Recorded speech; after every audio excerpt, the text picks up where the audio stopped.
It's an incredible week in the Battle Royale streets. We will be there with some absolute shippers. Let's find the skeleton keys to winning on Underdog this week. It's Short King Summer, dude. It just feels like no one in fantasy sports ever learns anything. Does he mistime it, or is Brock Bowers just a grown man? Brock Bowers is just a grown man. Dare I say, Rich, football might be back. In the words of Lane Johnson, this offense looks constipated. It's Short King Summer. All right, GM, everyone. How are we doing on this wonderful... Ooh, that is the wrong box size. There we go. How are we doing on this wonderful Thursday, September 18th afternoon? A lot going on this slate. I've been drafting pretty continually over the last several days. I've actually got more Battle Royales done than normal at this stage, which I like. I think that there was definitely a little bit of real edge this week in some of the closing line values. Not that Battle Royale is necessarily a closing line value game, but Jordan Mason, you could get Jordan Mason in the last round. You can't get Jordan Mason in the last round right now. Puka Nacua has gone up in average draft position. Rome has gone up in average draft position.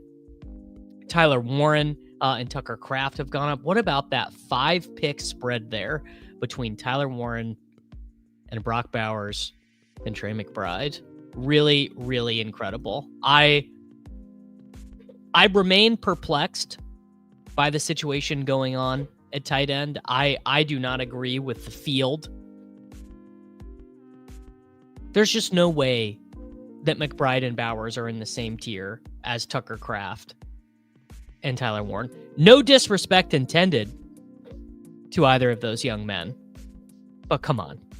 This is Trey McBride and Brock Bowers. I guess maybe one of the things that will be more different from myself in the field this week is I will probably be playing a little bit closer to my priors from before the season. I have Christian McCaffrey. It's funny.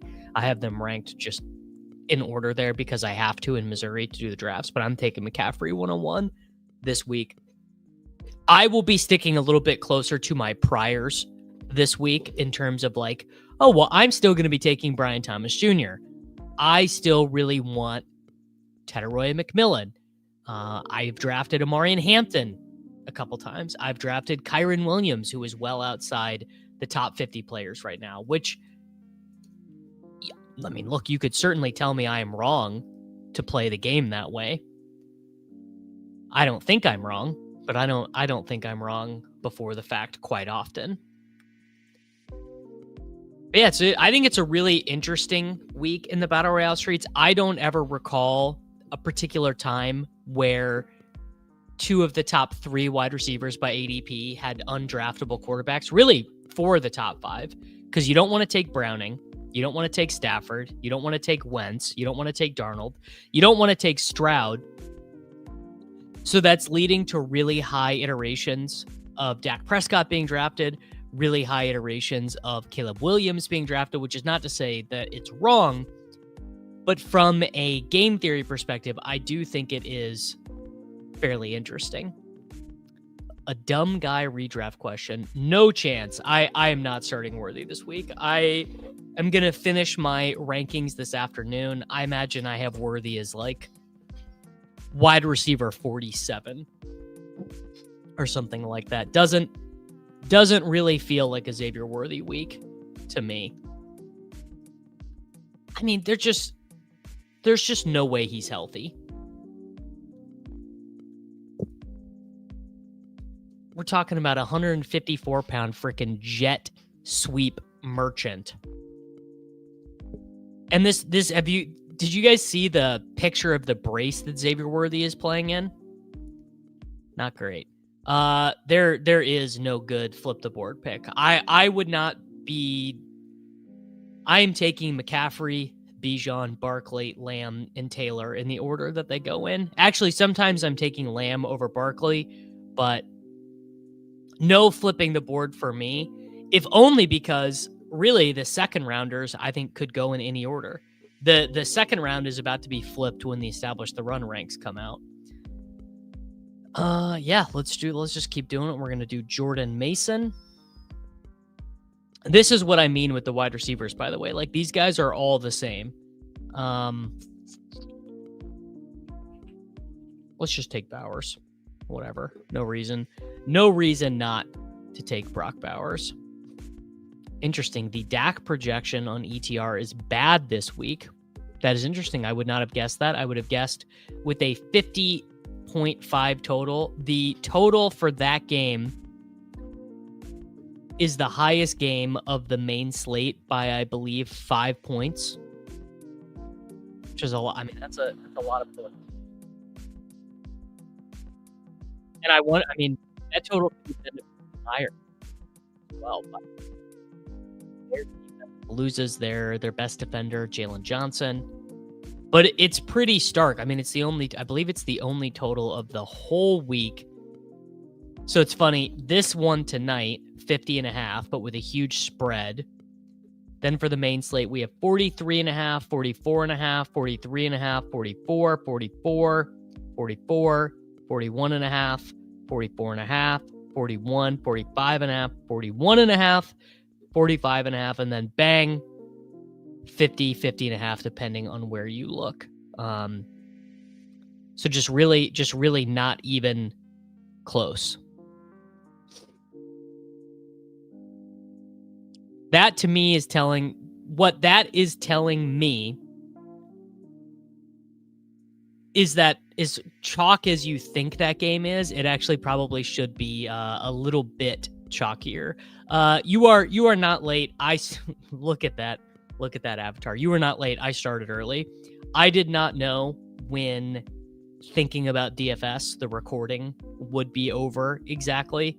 I just didn't know exactly what we had today, but trying a little bit something new here with the channel today. So instead of publishing it at the same time, thinking about DFS for week 3, the weekly DFS show with Jacob Sanderson will be live immediately following this stream. So right when we are done doing our Battle Royale stuff, we are going to hop right into the salary cap DFS portion of the program. Clint, I do not have subs to everything. I promise you. I am gifted subs to all these places. Any place you see that I am able to access paywall content, it means I am an affiliate of the website. Yes. It's easy to access unabated on-site credit. It is actually easy to access unabated on-site credit. So I took Bowers instead of Adunze, instead of Nico, instead of London. Because to me, I think some of these like Brian Thomas Jr., DK Metcalf, Tedoroy McMillan, DJ Moore, Keenan Allen, Garrett Wilson, I think all these guys are in play.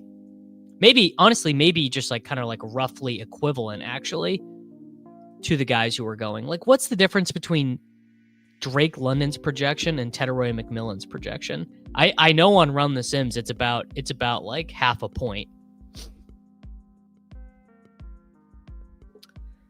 Yes, yeah. The ETR ranks, that's just something that you guys should know, is that the ETR ranks tend to have a huge impact on the landscape as a whole. What do I want to do on this team? So Dak went, so no chance to do a Dak Pickens. Let's do a Ladd, and let's do a Herbert, and then we can just scroll for whatever we want. I wonder if we get the Jaden Daniels out news today. Probably. Yeah. I even if Waddle goes, Waddle questionable, I'm moving him down the rankings. My rankings will be up on Patreon probably about 3 p.m. Central Time this afternoon. Yes, I always do pick'em stuff for Underdog for the Island games, so you can watch that on my Twitter. You can watch that on the YouTube Shorts tab. Here you go, 3 free NFL picks for Bills Dolphins, or you can watch them over on my Instagram at Matic Drafts. I did not, Emwald, see the fleece of a lifetime. If you at me in the NFL channel right now, I can pull it up though.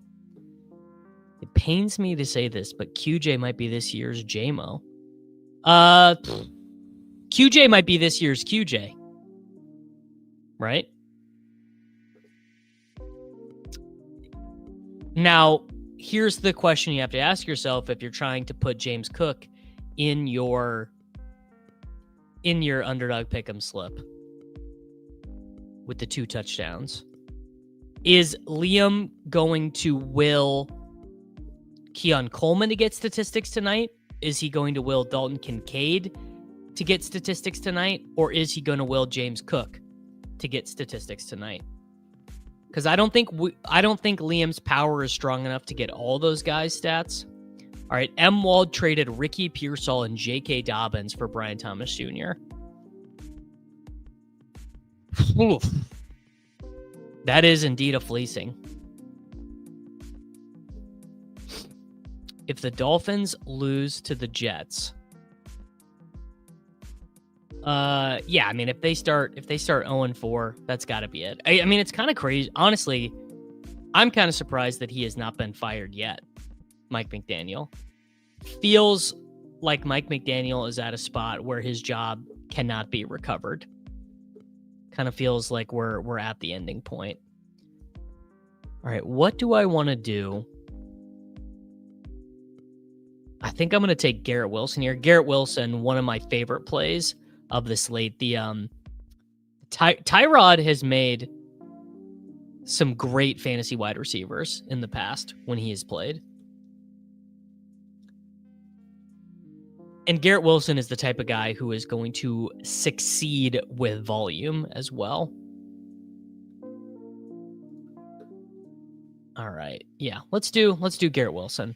Garrett Wilson. So final team, first of the slate or first of the stream. Justin Herbert, Christian McCaffrey, Jordan Mason, Ladd McConkey, Garrett Wilson, and Brockless Bowers. Gretsch brought up this week that the Dolphins historically have not fired coaches mid-season. Yeah, sadly, Michael, you do. You gotta do Ray Davis over the Keaton missile in the home league. Okay, that was a nice little appetizer there. Maybe we can do a little bit of a primetime Palooza later in the program. So it's a Bills Chiefs primetime Palooza. GM Ashton, how are we all doing? Tyrod's last started game, I don't honestly have any memory of this, or he didn't even start. Tyrod came into this blowout game last year against the Bills, and Garrett Wilson had 7 for 66 and 1. Now, I don't remember. Well, I guess the touchdown must have come from Tyrod because Aaron Rodgers did not have a passing touchdown in that game. So there you go. Wow, back-to-back 101s. Dolphins are waiting to fire McDaniel until they trade Tyreek. Does that even make any sense? James C., I don't see how that makes much sense at all.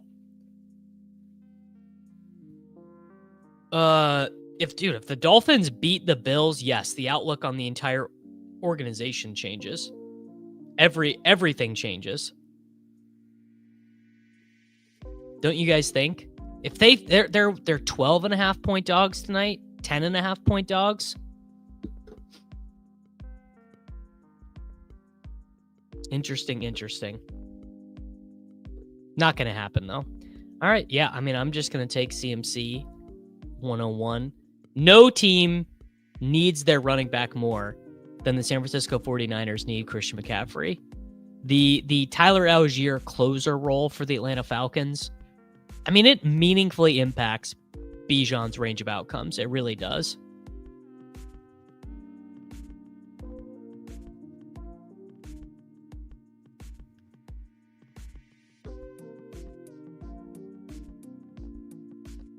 One of my 10th graders asked if he should start Pacheco or Samson. I said Pacheco, and then he says, but Sleeper says he has a...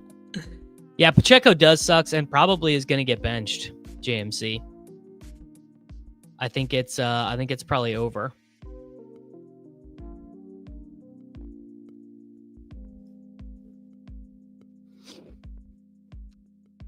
Oh, this is deep read. If Emeka Egbuka sits, is Cade Otton the mega giga smash play?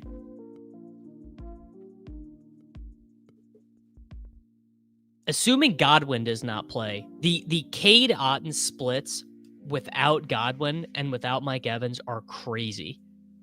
Here. This is I think you guys will enjoy this. I love to get to pull up the fancy data. We do. We need Brashard with an absolute quickness. All right. Wow. CMC Justin Jefferson. I do accept. And let's take Trey McBride on this one. What an unreal combination of players to be able to do here. Is it impossible to win the BR in a week if you have a team that's all 100% drafted? No, but you will probably dupe. If you draft 6 players that are all 100% drafted and they all smash, you are setting yourself up for a dupe situation, which means that you're really going to limit how often you can win. All right, here we go. Here's the Cade Otton splits for... Oh, they changed the way this tool works. Here we go. So in the most recent 2 years, games without Mike Evans and Chris Godwin, he's played 13 games with both of them. He's played 3 games without them. Cade Otton in the 3 games without Mike Evans and Chris Godwin. 19.7 PPR points per game, 7.3 catches, 1 touchdown per game, and 9.6 targets, 64 yards. Pretty intense stuff. Now, do I believe that that is anything close to Cade Otton's baseline? No. No, I do not. But that is if Egbuka does not play, Otton is definitely entering into my 6-man teams. Am I an idiot for taking even 1 share of Waller and best ball? No, I don't think so. Those are Baker Mayfield stats. Well, Baker Mayfield's still his quarterback, right? So, all right, I need to set up. Oh, this will be cool. I'm going to do Tyler Warren, and I'm going to do Daniel Jones. Daniel Jones will probably be my biggest stance versus the field this week. Oh, I took 2 tight ends. Davis, you're so stupid. I keep doing this on stream. I keep just immediately drafting dead teams. So I should probably stop doing that. That's so annoying. All right, I'm putting this one on auto. Sure. Jacoby Myers. Sure. There you go. I gotta stop doing that. That is a really bad habit. Idiot. Too much going on.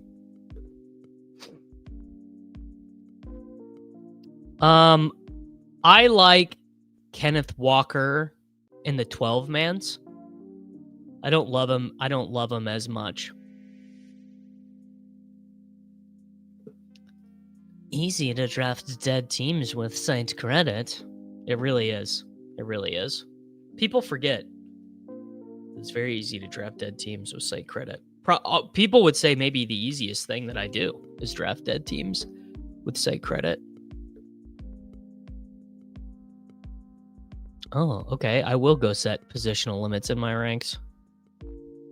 Rankings, NFL. NFL Sunday main slate. Does this apply to the same slate? I didn't know that this worked.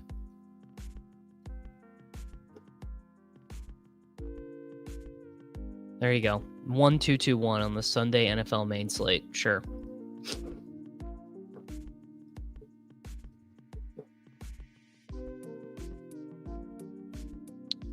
Kenneth Walker actually played proportionally less of the backfield in week 2 when he had a good game than he did in week 1.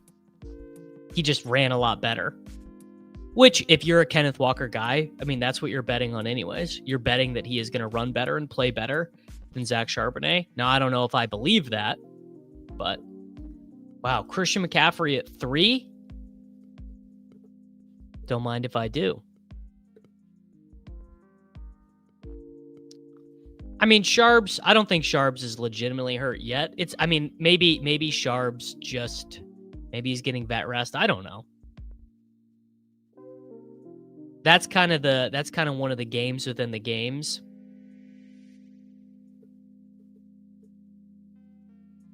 Is reading the injury stuff correctly. I mean, I would argue probably people who are better at BRs than me would argue that stuff doesn't matter. But I would argue that the game within the game of some of the injury stuff is pretty important for battle royales.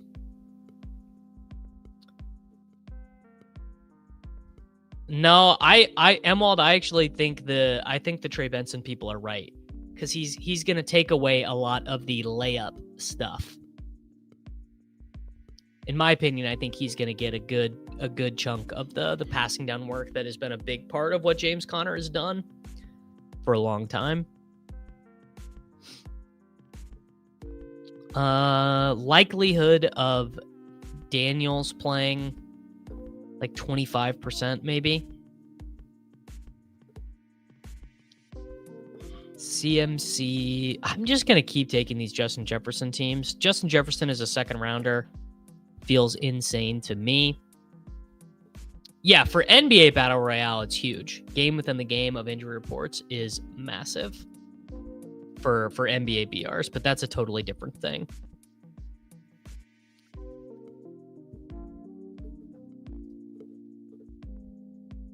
The argument for Walker is that he's a ceiling guy. Well, he definitely is a bad play sometimes. I mean, he's a bad play. Well, it's actually funny. He's a bad play a lot of the time because he has these really inefficient games.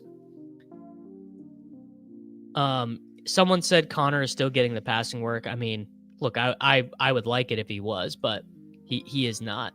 He's given up basically all of the long down and distance and short minute stuff to Trey Benson. All right, I got a scroll at running back that I like, so we'll do one chalk team here. Yeah, the Connor passing game work, not true anymore. 49% of the routes, but only 10% of the targets, giving up all of the long down and distance and all of the 2-minute drill, which is where Nez probably in like 30 minutes. Nez, do you want to hop on and draft a DBQ together? I can send you the StreamYard if you want to come on. Golf lesson went great yesterday. Yeah, golf lesson went awesome. The guy who I go to here in St. Louis is a genius. He's the absolute man. Big into lifting weights and stuff, so he gets, he understands why I'm like one of the least flexible people alive. I also did get my clubs cut down half an inch. Guy agreed with me. My clubs probably were a little bit long.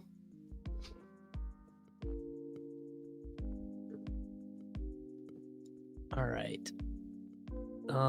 So I'll tell you one strategy thing I've been doing is not messing around with waiting on the quarterback stuff, because the quarterback things have been so unpredictable.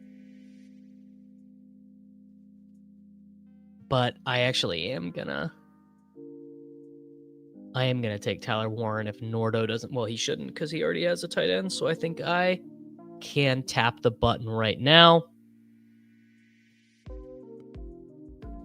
All right, so we do Tyler Warren, who's going to be one of my bigger stances. Oh, he didn't practice. He's hurt. Oh, Caleb. Okay, no, Caleb didn't already go. Maybe I should have taken him. Whatever. Did Nez get inspired from being next to Liam's R last night? Yeah, the leaderboard show with Chess Liam is so back. Not with me, though, because Liam has to teach the future youth of America how to play chess. Wow, Glass-Eyed Joe is playing me in the Eliminator this week.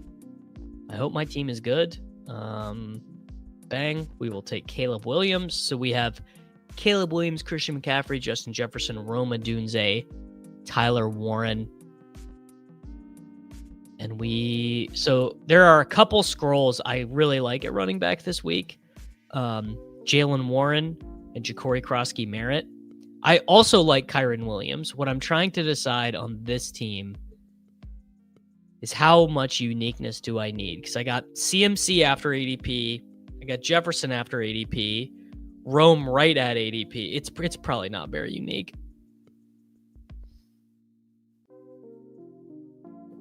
I think Tony P just fine. It's just, this is a underdog half-point PPR contests are such a touchdown-based game. And the touchdowns in the Tennessee Titans offense are hard to come to.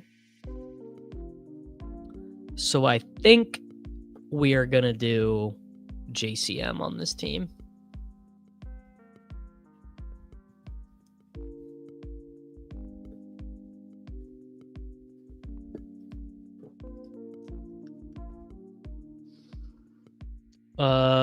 Yeah, Brees is always going to project pretty well, though. That's one where you got to see through your third eye. Wow, folks. Boy, do I have a treat for you guys. One Mr.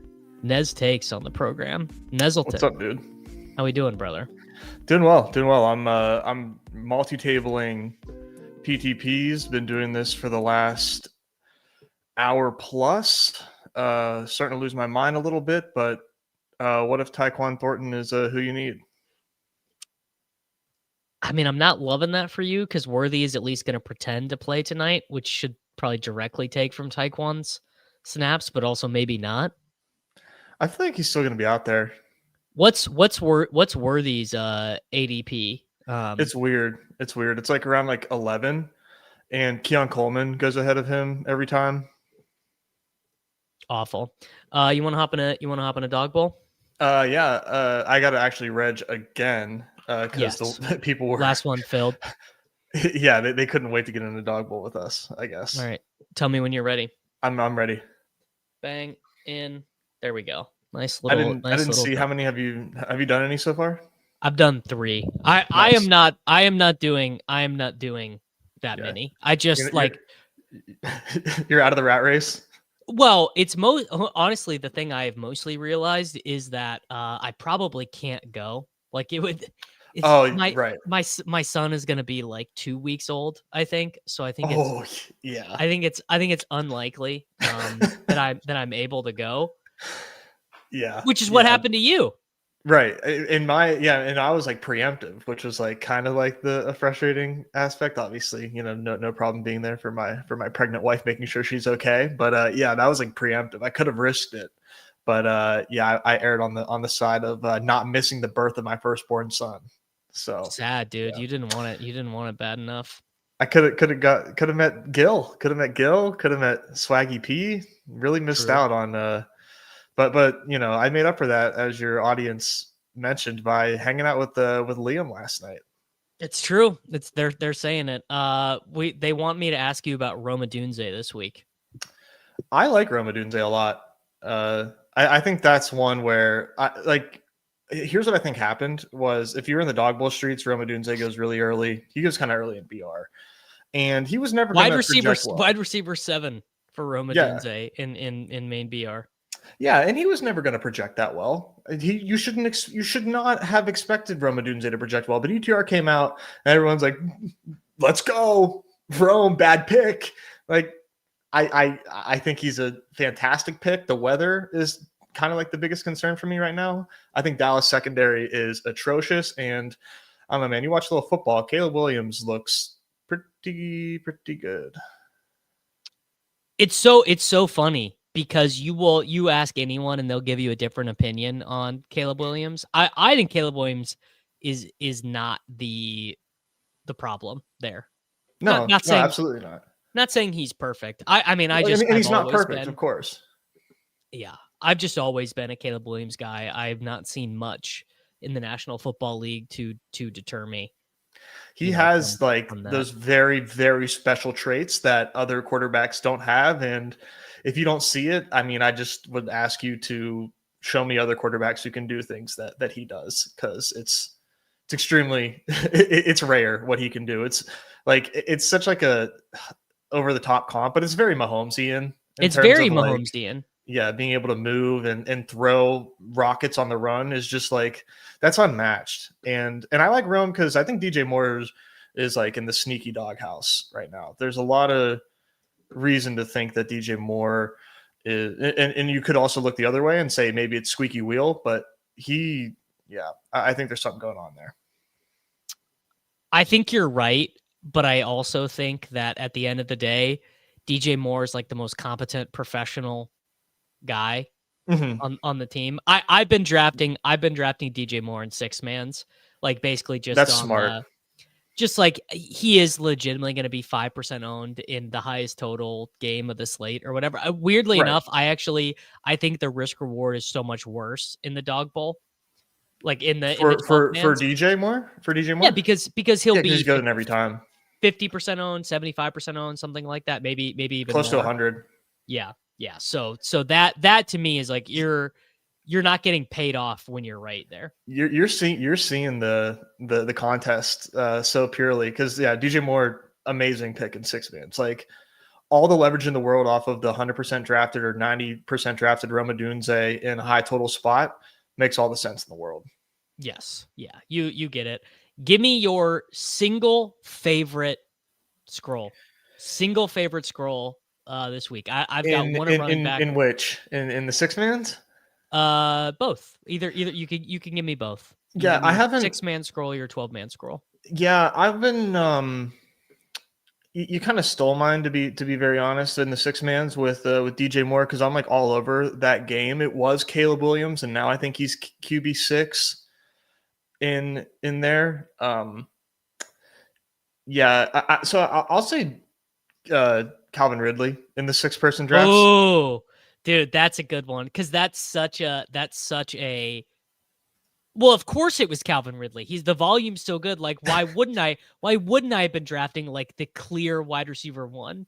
Like, I know people are out here excited about Io Manor, and I'm not saying I'm not excited about Io Manor. I'm super excited about Io Manor. But if Ridley scores that touchdown last week and Io Manor doesn't, then it's like Calvin Ridley's like the wide receiver 15 again, this week. Like, it's just how it goes. Yeah, and I think to like add some even further context to it, I think the line for the Titans has been serviceable, and maybe they're going to struggle against the pass rush with Indy, but I think they should be able to kind of hold their own. And the secondary is just not it. And they've been letting him sling it, man. Like he's throwing cross-field touchdowns. He's throwing deep balls to Io Manor. They're definitely confident in his ability. So yeah, why can't it be like volume week for Calvin Ridley against the poor secondary? Yeah, that touchdown throw was like actually insane. Here's my favorite scroll. Let's hear it. I got two, but I'm gonna go with the more inflammatory one. Corey Krosky-Merritt, running back 19 at home against the Las Vegas Raiders. Yeah, doesn't even get drafted 100% in these, like closer to 100% in 12-mans, but not 100%. Yeah, you really got to ask yourself, especially if there's no Daniels, who's carrying the rock there. Yeah, who's is it going to be McWeapon? Yeah. Yeah, exactly. Okay, I wonder. Herbert probably doesn't come back to me, but I'm gonna. Oh, he does. If he does. Yeah, if you're asking, he comes back for sure. Okay. And then I'm actually, you know what? I'm gonna take Tyler Warren. I am obsessed with like all the Daniel Jones stats right now. The Yeah. Daniel Jones stats are crazy. And they're probably all fake, but they also might not be. Like, what if all I, Shane Steichen needs is the most base level competent quarterback? Like, what if that's really all he needs? dude, and this all kind of lines up in my opinion. Because like the one thing Daniel Jones can do well is like throw it short. And he has like the ultimate like throw it short guys. And Tyler Warren, exhibit A. Dude, he's so good. I really hope that this toe thing isn't a problem because I think Tyler Warren is like one of the more impressive tight ends. I'm going to be now. swapping to so much Harold Fannin Jr. if this toe thing is a problem. Yeah. There's Harold Fannin Jr. is a good scroll in the 6-mans. Garrett Wilson is my favorite wide receiver scroll in the 6-mans using the Tyrod is just a much better thrower than Justin Fields corollary there. Yeah, and the target volume isn't going anywhere. That's a fun one against Tampa, where like kind of the pass funnel, maybe that's outdated, but you know, to either way, anytime that they're dropping back, it's like a coin flip that it's going Garrett Wilson's way. Correct. Yeah. And my most overweight guy this week that is like everyone's gonna think is terrible, Ginty. Dude, I kind of like it. No one wants to click him. No one. You so can just cheap. get this. You could, dude. Okay, we are just jumping the shark if Jordan Mason is going in the second round of BRs, and sometimes Ashton Ginty doesn't get drafted. Yeah, that's such an obvious like red flag. Like, what are we doing? Type of deal there. That doesn't make any sense at all. But yeah, but it sucks because it was it doesn't necessarily suck, but like it's because it happened on primetime, right? We see it on primetime where everybody's got their eyes glued to one game and one game only, and you know we just see Dylan Laube getting receptions, Zamir White getting snaps, and you can't help but think the sky's falling. Dude, it's literally a tale as old as time. It's the same reason. It's the same reason why everyone is like losing their minds about Amari and Hampton. Like, I watched Amari and Hampton not score a touchdown on Monday Night Football, and so now he's like the worst player of all time. I know you don't agree with me on the Amari and Hampton one because you're a Najee. I'm kind of having a lot of fun, more than anything, but like I think specifically, like if you know what, if RJ Harvey and Hampton, or if RJ Harvey and Trevion Henderson both bust, I'll be like, well, you know, we basically picked third down backs on the Broncos and the Patriots. Like that probably we might deserve that. But if Hampton and Ginty bust, I'll be like, that's actually like out of something I did not consider possible at the beginning of the year. That would be run bad, especially given how, in Hampton's case, how good the Chargers look. And like the thing that was really impossible to project, I think, or maybe not impossible, but really difficult to get to, was the PROE for the Chargers being as high as it is. I mean, once they added Keenan, like once you add Keenan, like, okay, like, yeah, there's actually a lot going on here in the pass game. Maybe they are going to use it. Hampton's going to be fine. He's just too physically gifted to not be like, he's such a physical talent that he's going to, even if he's bad, he's going to dumb luck his way to touchdowns because he just has those skills. So I'm not worried about him. Are you drafting Keenan Allen in 6-mans? And I could, but I'm doing it a lot in Dog Bowl because he goes undrafted in Dog Bowl sometimes, and that's crazy. Davis, it's nuts. I truly just I don't ask questions. I just see his name and I click his name. He leads the team in targets per route run. Now, obviously, there is this like total overreaction to the deadening of Ladd McConkey. I saw. I get the worst, most inflammatory fantasy football content in my For You page because the app knows that I need it. Like the worst fantasy football content. There was one that I got this week about this guy who did a thread who called Ladd McConkey the next Chris Olave. He was like, you all overpaid for a wide receiver too. And I'm like, first off, Chris Olave on this version of the Chargers would like easily be a second round pick in fantasy football anyway. Yeah. But also like you're drawing a sample for 2 games where like Keenan Allen is still healthy right now. Like I don't think 33-year-old Keenan Allen is going to play this well for the entirety of the season. And also Ladd McConkey's still just very good anyway. It's so funny that you take the bait on those. I love it. It gets me every time. Every time. I see that, and like I scroll past. I'm practicing. I'm having good manners for my mental Would health. you, with my team here in a 12-man, I have Yeah. CMC, Ladd, and Warren. Would you punt on the quarterback here? Would you take the quarterback here? No, I'd take quarterback. Okay. All right. We're going to take Jay Herbie. Well, I mean, that just lined up too good. Corey Krosky Merritt, Justin Herbert.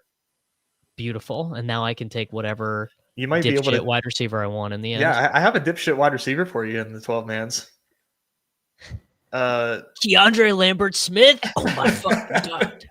Dude, free KLS. He'd be getting routes almost anywhere else. KLS is not getting freed right now because obviously not.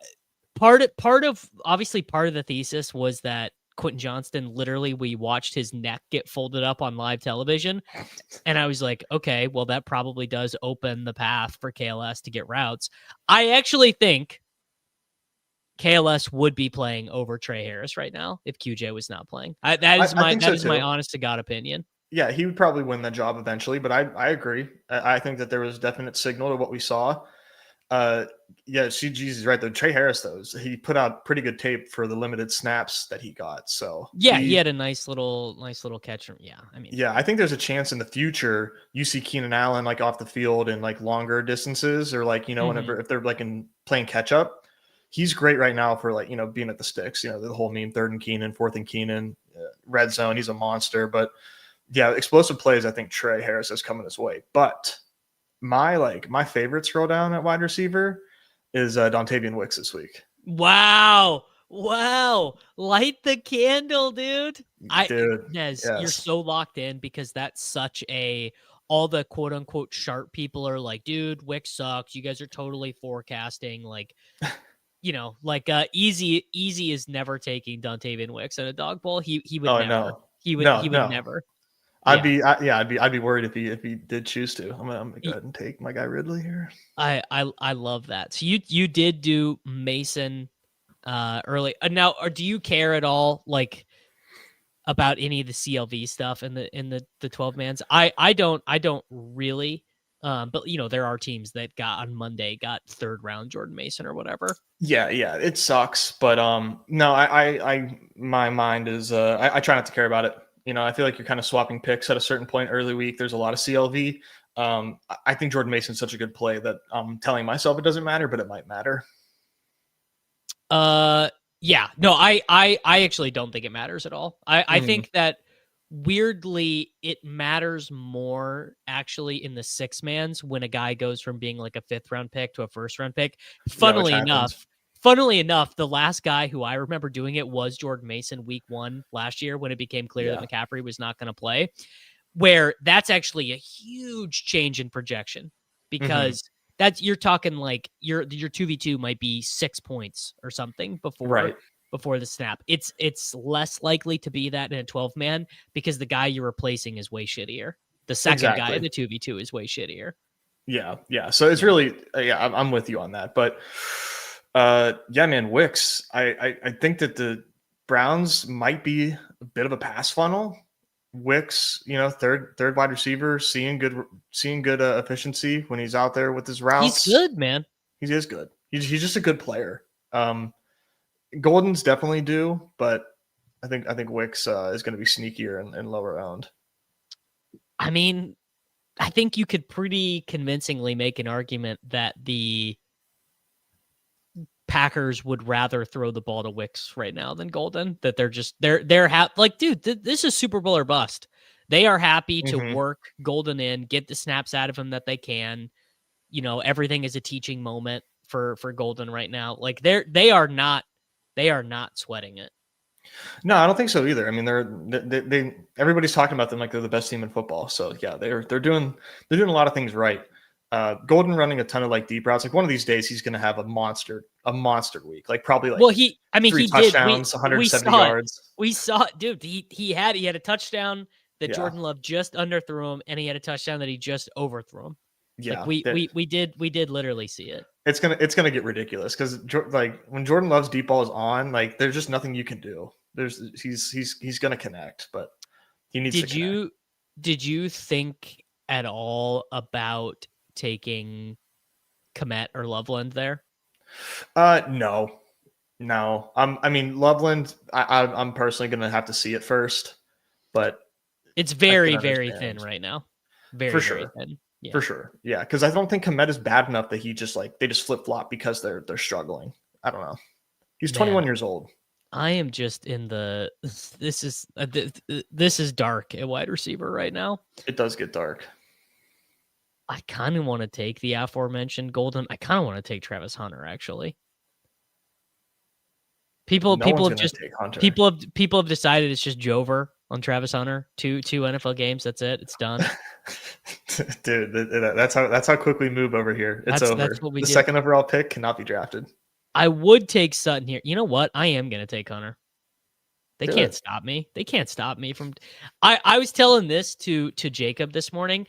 I think if you wanted to be a little bit disingenuous, you could like actually argue that the usage for Hunter had been better through 2 weeks than you thought it would be.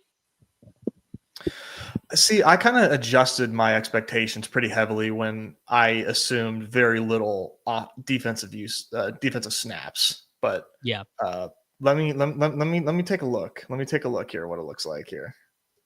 I bet that my mental model included way less design stuff for him.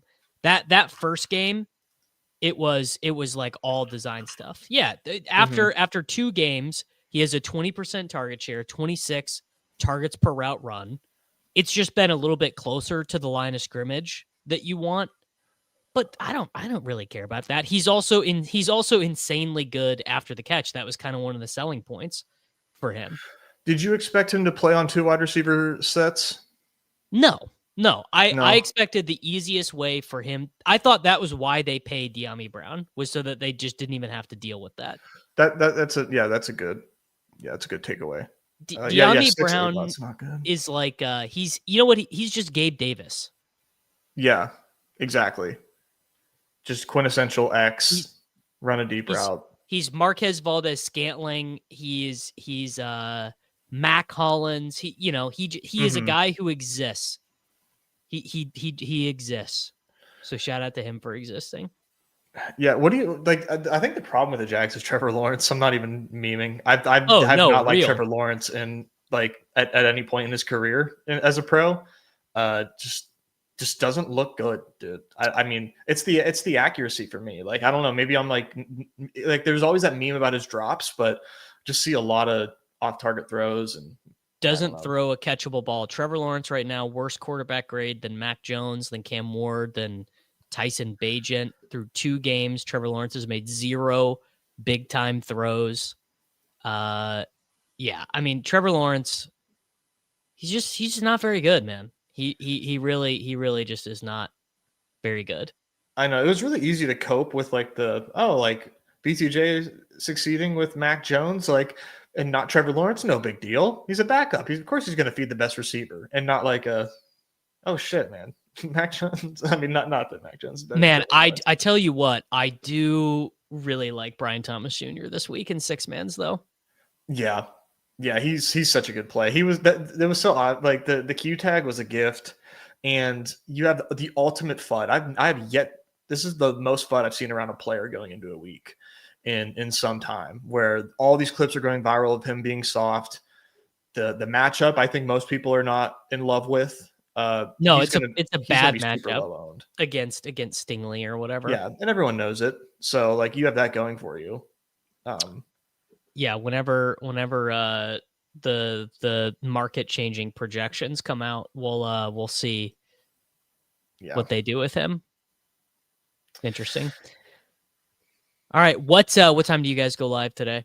We go live at 1. We're doing primetime Palooza, so talking about tonight's game, and then gonna rip some dog bowls, because I cannot believe the fill rate of dog bowl. It's definitely harmful for my mental health, because I just have to jam these if I want to get, because I chase it, and sure. I gotta jam it. I got 37 left to do, or 37 done. I mean, and this thing is over halfway full on a Thursday. That's crazy. It is. You know what, man? Numi's going to have to pump the size up of the main BR. Yeah. Main I think so too. main BR, they made it 50K again this week, and it's going to fill early again. It's 33.5% on a Thursday. Yeah, I love that $7 price point, man. That's been such a hit, and because you can really pump the prize pool by making that $7 over Instead five. of 5. Yeah, it's like a no brainer move. Yeah. Do you think people would play it if it was $10? Yes, but less. Yeah. Don't professional advice. Even with site credits, I'm not drafting Christian Kirk on Underdog. Shout out Brett. Brett's got some heat coming in. Maybe if he probably is. He's not 3K on Redacted, but if he was 3K on Redacted, then sure. Yeah. Have you had any sweats in any of the PTPs or anything yet this year? Yeah, man. I was chopping first last slate until the garbage time Commanders drive against the Packers. So like that was kind of a bummer. That was like a 3K swing. That definitely stung. But I've been the worst one that I've had was this most recent one. They had two. They had a Monday Night Football only, and then a Sunday Night Football, Monday Night Football. And I really jammed Vikings and Falcons, and just couldn't be more wrong. So that was bad. So brutal. That game was so brutal. Yeah, that was a big mistake. I would like to sharpen up my PTP skills a little bit just to be ready for the Thanksgiving slate, because the Thanksgiving slate is just, dude, it's the stone nuts. It's the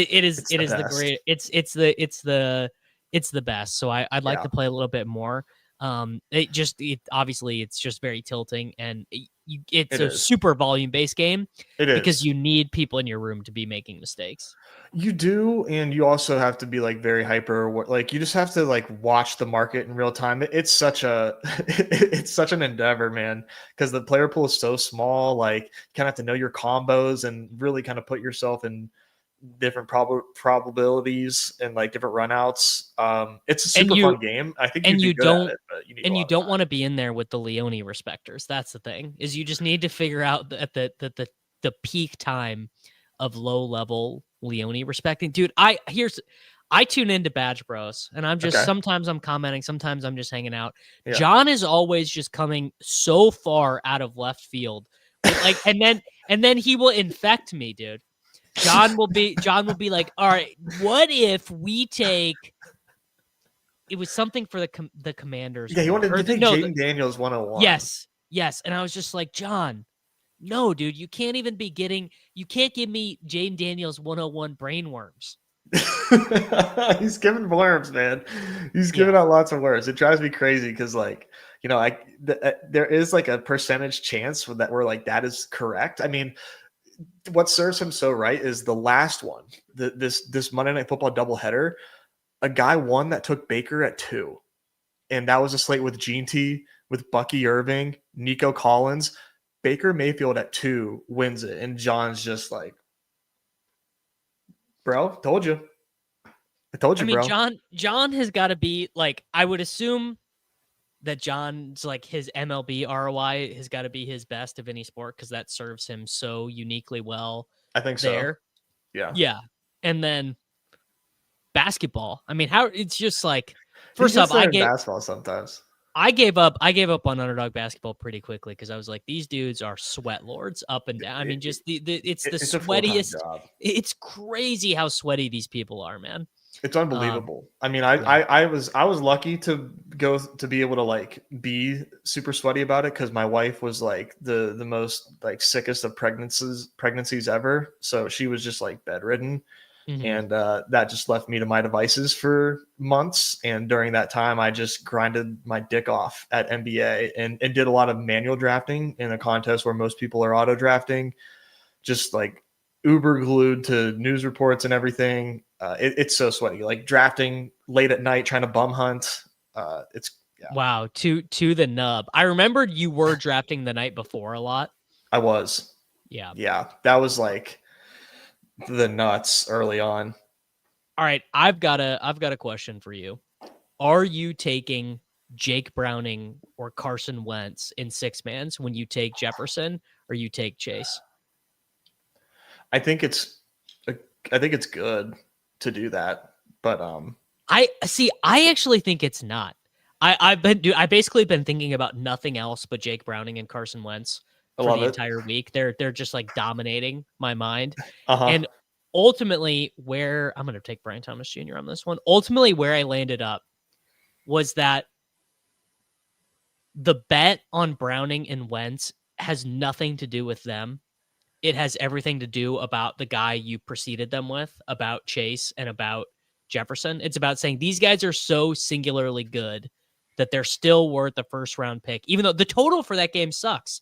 It's 41.5. It's one of the, it might be the actual lowest total of the main slate. I think it might be higher or lower than the Jets game. Like it's really low. Yeah. And so like when salary doesn't matter, like it's different because Carson Wentz is $4,000 like min salary on redacted. Yeah, he costs the same thing as like Jerome Ford. Yeah. I mean, that doesn't matter here. Like no. Like 21 points from Carson Wentz on Underdog is a disaster. Like you're not winning. Yeah, so like while yes, the cost is the same, you're also getting, just absolute nutted ownership on those guys. Yes. So that's like the only thing that's like, you can, it's such a cop out to be like, well, he's going to be really low owned, but like he is going to be really low owned. And he is going to be really 1,000 person contest. And, and it's not like if Chase hits, then Browning hits. Obviously it's the reverse where if Browning does hit, then Chase is probably like, Chase is like locked in. Yes. Yeah. So that's the difference where you're betting on Chase putting up like 35, but all right, there you go. Yeah. So one time for the one time. Yeah. And it could be a really flat quarterback slate. Like there are slates where the quarterback score doesn't matter that much. Where like if Jalen Hurts gets 24, Dak gets 25, Baker gets 20, then it just like, well, there is no nuclear score and it doesn't matter. And it could have been anybody. Yeah. Pick my tight end here. Wow. How do you say no to Jawan? I guess with Jake Browning, you can take whoever you want. Easy, very easy to draft Jake Browning on Credit. This is a sick team. I mean, yeah, this is the pick was Jawan here. You scrolled like 3 times. Yeah. So that is like a more macro thing this week. Is I think this week is insanely flat. It is. So I'm scrolling, like I'm doing whole drafts where I scroll. Like I'm starting with like, I'm starting JSN Bucky Irving, then going Tucker Kraft, then going Daniel Jones, then going Ken Walker. Like literally a whole team of nothing but 10 plus spot scrolls. Yeah. But like you feel pretty strongly about the top 3 or so? Top 4. Yeah. The three running backs. Actually, honestly, probably the top 5. Yeah, I think so too. Bijan, CMC, Barkley, Lamb, Taylor. Then I think the next tier is Chase, Jefferson, JSN, Bucky. Then a tier of their own, McBride and Bowers. Then I literally think the next 50 guys could go in whatever tier. So where would you put Puka? Oh, yes. Sorry, Puka in that tier as well. Puka top of that second tier. I was going to say, it's like, oh, wow. Yeah, I love me some Puka Nacua this week. Yeah. Well, the interesting thing about this week is that outside of Lamb, you don't really want to stack Chase. You don't really want to stack Puka. You don't really want to stack Jefferson. You don't really want to stack JSN. You don't really want to stack Nico. You don't want to take any of these guys with their quarterback. Right. That is a slate that is going to lead to weird results. That's a really good observation. Top of the wide receiver ADP is either going to lead to a lot of bad stacking or hopefully a lot of bad stacking, because if they do those naked, then they're playing better. So hopefully you get a lot of like robot stacking. I think probably what it will actually lead to is just a lot of, honestly, the leaderboard should look pretty weird because a lot of it is going to be like Justin Herbert, Keenan Allen, Jordan Love, Tucker Kraft, Caleb Williams, Rome Odunze. Like it's going to be like your secondary stack. So it's going to be your second ADP pass catcher that is stacked, which should lead to like maybe it just won't be that condensed of a week outside of some of the most obvious pairings. Yeah, no, that's another like really good point. It's also there's not a lot of like great naked QB options either on like, in terms of you usually want a rushing QB. Basically what I'm saying is there's not a lot of rushing QBs on the slate, but I would get weird. I would do things like Jordan Love unstacked in 6-mans. It's fun to stack them with somebody that's low owned, but I don't think there's anything wrong with taking Jordan Love unstacked when he has 4 different pass catchers he can throw a touchdown to. I was going to say, I think I might prefer in 6-mans Jordan Love unstacked. In 12-mans, I think you want him.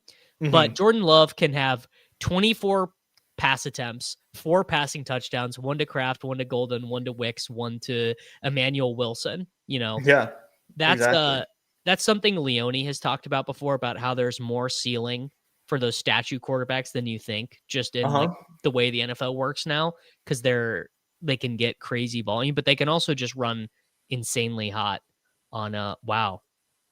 I don't think I have a CMC Puka yet. GM. Oh my Lord. That is a little DK Metcalf scroll in round 2. We'd love to see it. How are you feeling about your Pittsburgh Steelers, about Jalen Warren, Aaron Rodgers throwing darts? How are we feeling? I think Aaron Rodgers looks really good. I think he looks really good. He looks really good. I think they really should have gotten a real wide receiver 2, because I think Calvin Austin as a wide receiver 3 would have been perfect, but it's neither here nor there because they got Jonnu Smith, baby. It's all good. Do you want them to trade for Tyreek Hill? Oh my God, yeah. Are you kidding me? Fuck yes. I want the Chiefs to trade for Tyreek Hill too. So I'm not casting any aspersions. There are some teams that would say no chance, dude. No chance. We do not want Tyreek anywhere near us. I don't.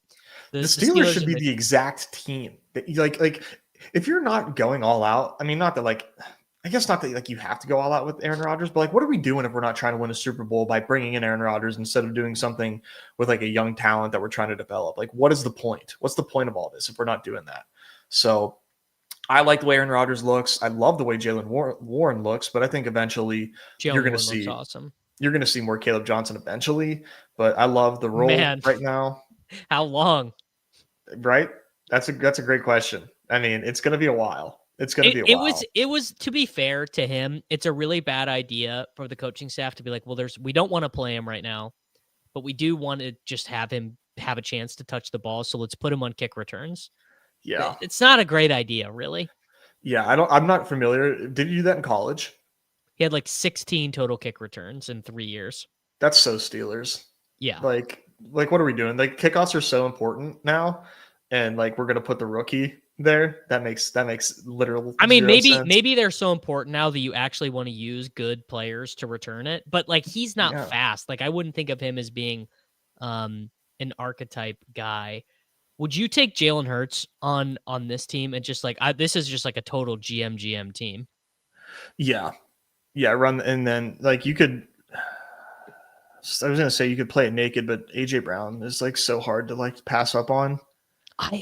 I'm getting such bad, not bad vibes. You know what vibes I'm getting from the Philadelphia Eagles? They're in their Kansas City Chiefs era. Yes. Where we don't care about any of this at all, dude. We want to do the absolute bare minimum. Yeah. We want to just like run, quick pass, tush push twice. Yes. Every drive takes 7.5 minutes and is incredibly joyless. Like AJ Brown wants to crash out so bad, but they're Super Bowl champions and they're 2-0. So like he like is not allowed to crash out. Exactly. That's exactly the vibes I'm getting. I like Tet a lot this week. Let me see if I can sell you on Tet. I love the Panthers, sort of. Dave Canales watches the tape from last week and says, "This is the most embarrassing thing I've ever done." Just waving the white flag and being down 3 scores and running these 15-play drives. I can't do it. Like I held Bryce's hand once no more hand holding. Like I got to just go for it, which should then be very good for Tet. Yeah, this is an interesting matchup with no AJ Terrell for the Falcons, but yes, their pass rush appears to be the real deal. I'm not totally convinced that the Panthers have a bad line, but it's definitely been shaky so far. So I worry about the pressure that they can get there. But didn't one of their dudes get hurt too? Yeah, I think so. So all that said, though, McMillan's such a dude, and he's absolutely like the game plan and the only game plan if they're trailing, and they're probably going to be trailing. But I don't know. Do you think the Panthers defense is decent, or have they just been facing some like bad offensive runouts? I honest to God, I got no way to know. Yeah, like that's just like something I can't. There you go. Panthers lost their starting guard and center. Yeah, that's a classic Bill Simmons. He's like, people don't realize how important it is when you lose your center. You know, he's the one calling the protections. I just always remember that. That's great. All right, give me a scroll. Might not even need to scroll at tight end. This is a GM team. Who we taking at tight end? Goddard. Okay, done. Yeah, why not? All right, so guys, if Jalen Hurts, Christian McCaffrey, Bucky Irving, Puka Nacua, Tedoroy McMillan, and Dallas Goedert is what you need, I have to gift 50 Membies to the Badge Bros channel. That's true. That's absolutely true.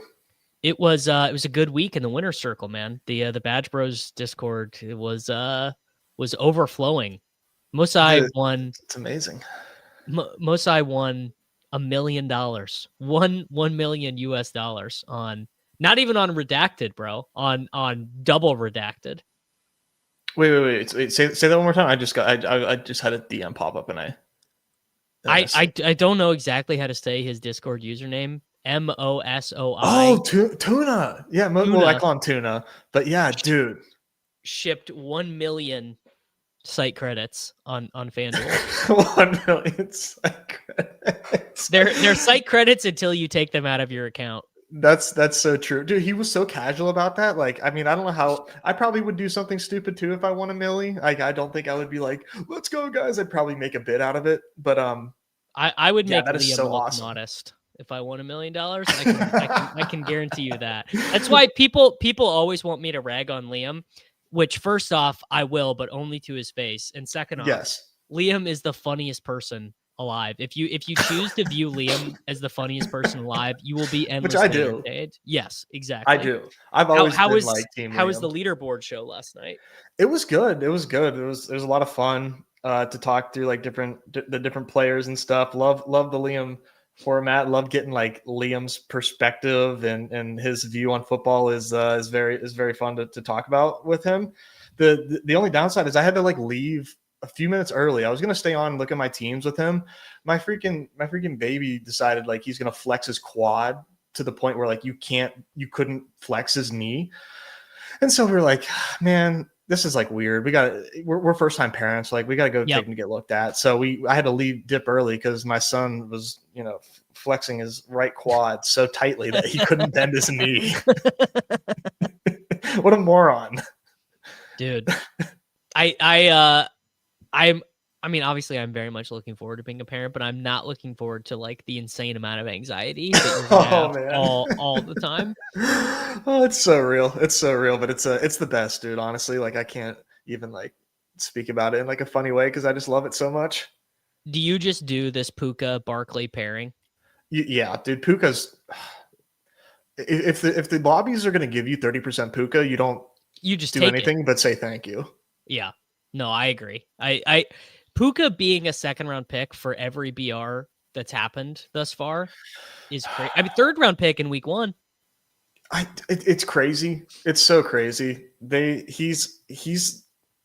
I just don't think like if people have trouble believing that he's good because he does it in a way that isn't like super like sexy. I don't know. He just that touchdown he scored last week. I was like, how many times is he going to be tackled on this? And he just kept walking into the end zone.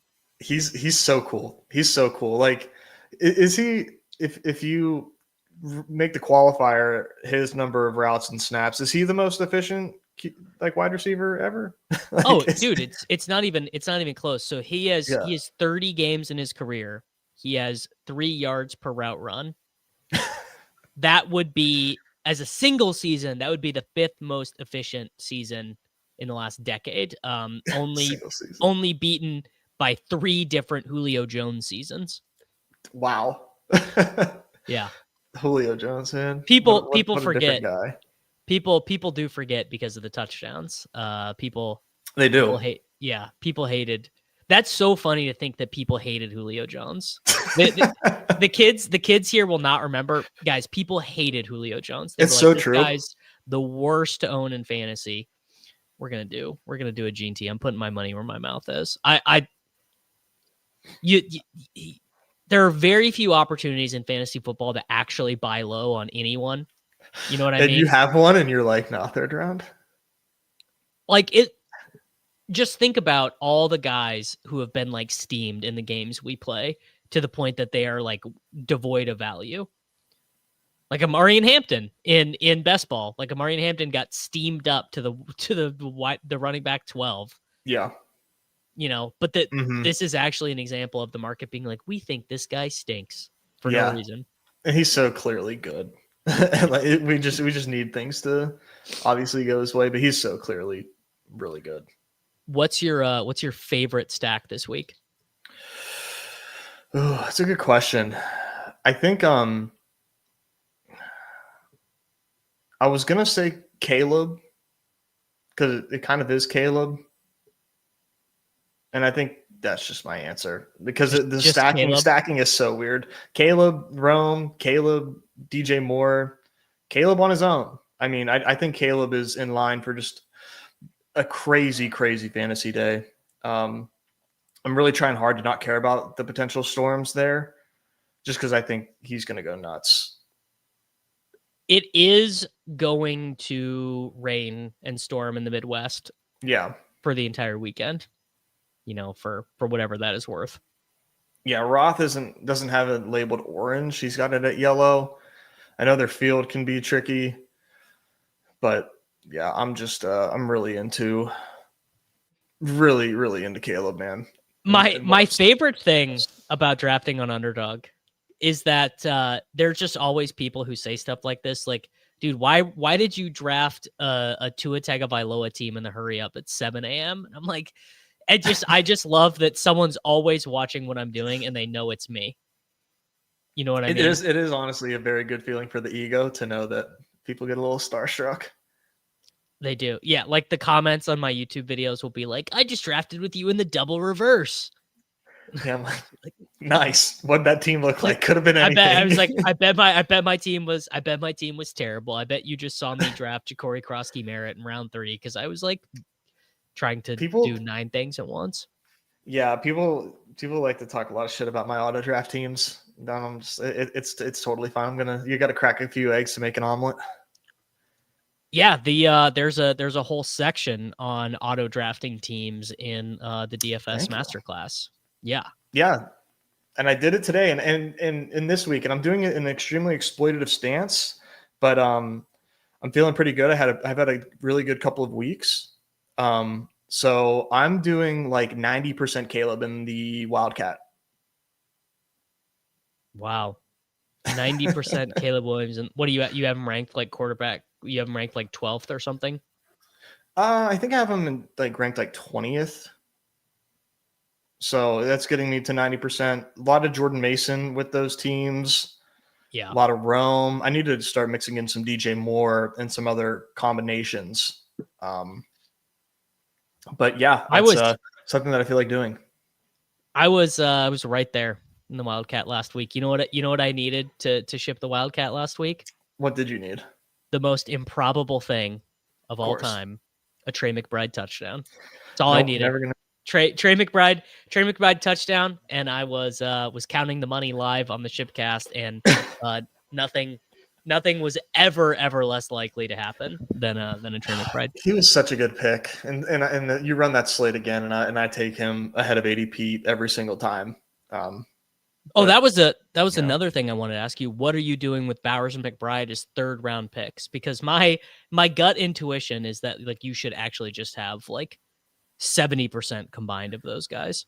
Yeah, you're like optimal brain, GTO brain is like always going to tell you to hammer the elite guys where they go because the separation is just insane and the opportunity cost based on flex positions you're passing on is like nothing.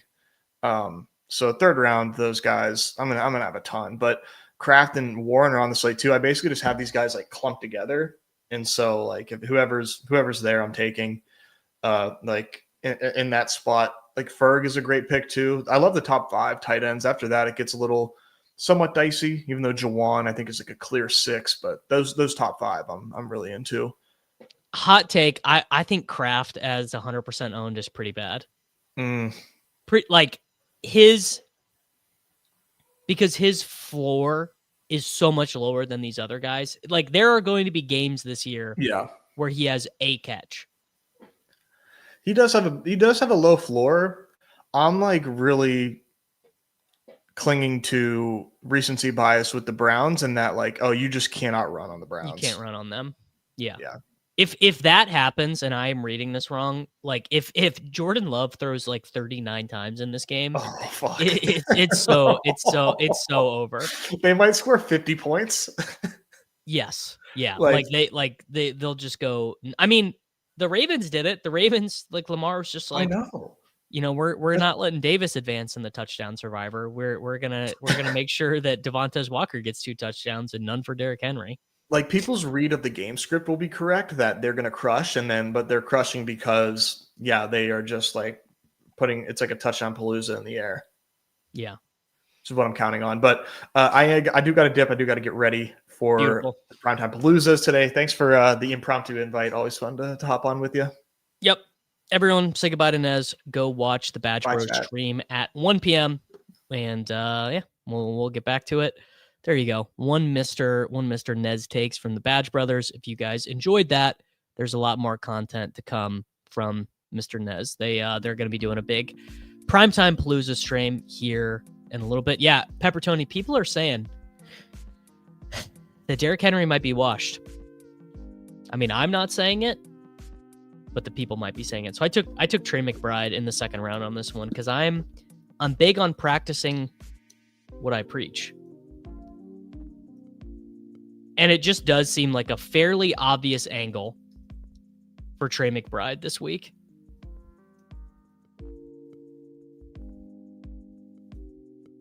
You get the passing volume. It's actually a good game where they might have to go. So I'm actually lighter after talking to Nez. I want to be a little bit lighter on Josh Jacobs. I think I'm going to move Jordan Mason ahead of my rankings. I was working on rankings before I started and I just ran out of time and was not able to finish them. And I didn't want to put forth an unfinished product. So you know what? Let's put my money where my mouth is. Let's take Jordan Love. And I guess with Love, there's really honestly, there probably is not much of a reason. Golden is probably draftable. Wicks probably is not. Jake, if you go click over on the shorts tab on this YouTube channel, you can see my UD Pick'em entry for this game tonight. It's titled 3 free NFL picks for Bills Dolphins tonight. I don't feel that good about Jalen Waddle tonight. It feels to me like you are really playing with fire with a questionable Jalen Waddle. Like how long into this game until a questionable Jalen Waddle goes to the medical tent? Like how deep do we get in that game? My personal feeling would be like I've got Jalen Waddle on a high stakes team, and I right now have him on the bench for Juwan Jennings. That's how I'm playing that one. Over under medical 10 visits 2.5. Olave and Puka both in week 1 had 3 medical 10 visits, which is just insane. So I am going to do, I'm going to take Devontae Adams here. I am going to do an unstacked, uncorrelated Devontae. No, I'm going to take Golden. I am going to take Golden. I really am going to put my money where my mouth was. I said Golden. I've said this multiple times that Golden is a really good buy low candidate, and I believe it. Nick says that Keon gets back on pace for 1,510 tonight. Okay. Matthew Golden, wide receiver 33. Guys like legit like 1% owned. Did a few PTP drafts. Seems like a pretty brutal 2-game slate. Going to be some odd winners. Well, let's do that after this one. Let's do one PTP. All right. So we did Jonathan Taylor, Trey McBride, Jordan Mason, Jordan Love, Devontae Adams, and Matthew Golden. I actually have an idea I'd like to execute in the PTP. So let's do it. And I bet longtime listeners and viewers of the program, they'll know the idea that I want to execute.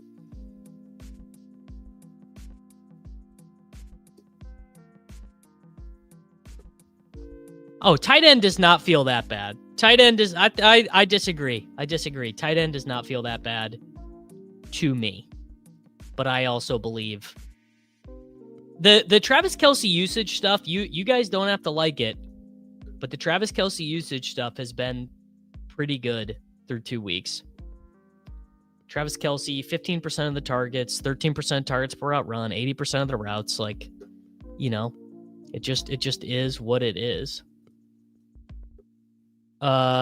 Different contest, Raphael. Different contest.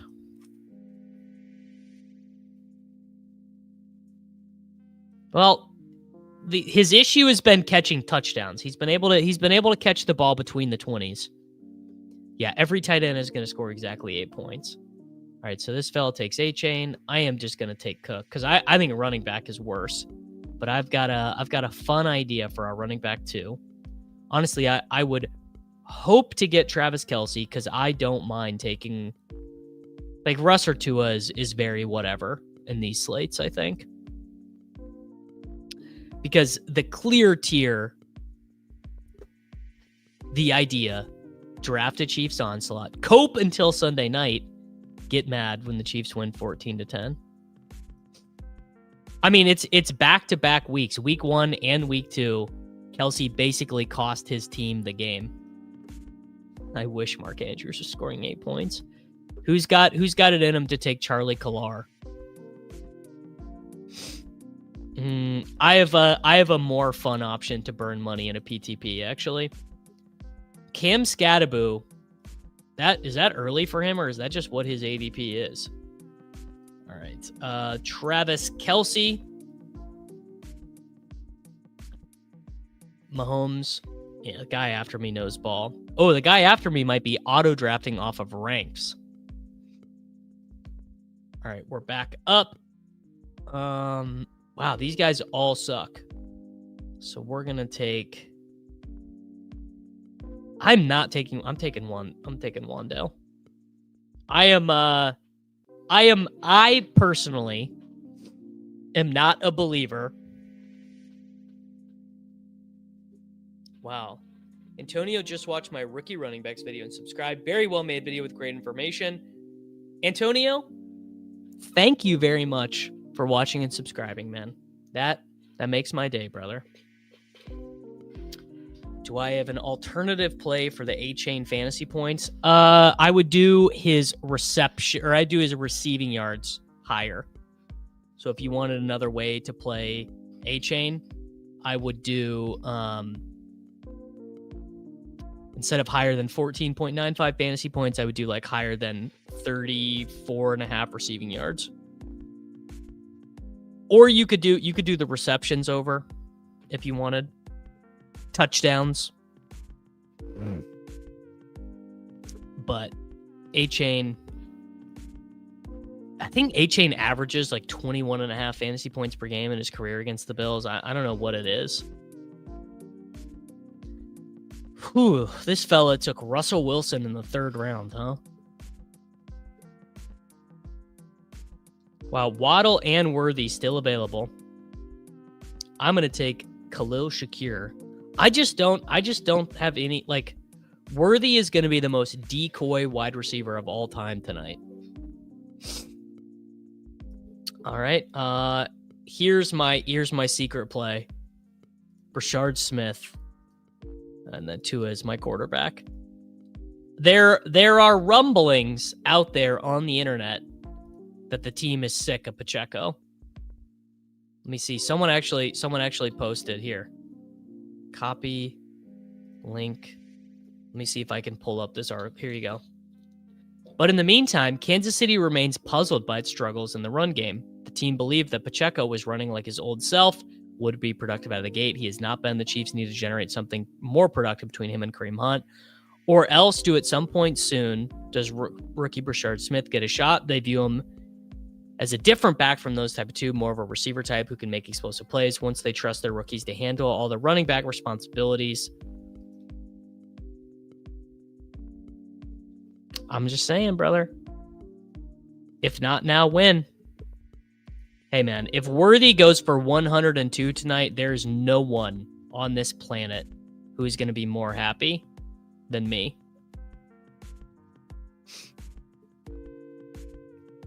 Yeah, we're all sick of Pacheco. I mean, I drafted some Pacheco too. Yeah, I'm just praying that Worthy gets out of that game with all of his appendages attached. All right, so there we go. There was a little PTP action. Should we do one more? That'll get me into an even 5 dog bowls on the week. We'll do one final dog bowl qualifier, and then we'll BR until we get out of here. Oh yeah, I don't mean tonight. It's that's PTP brain. I'm having some PTP brain. Kansas City plays Sunday night, which is honestly punishment for everyone. Why another primetime game?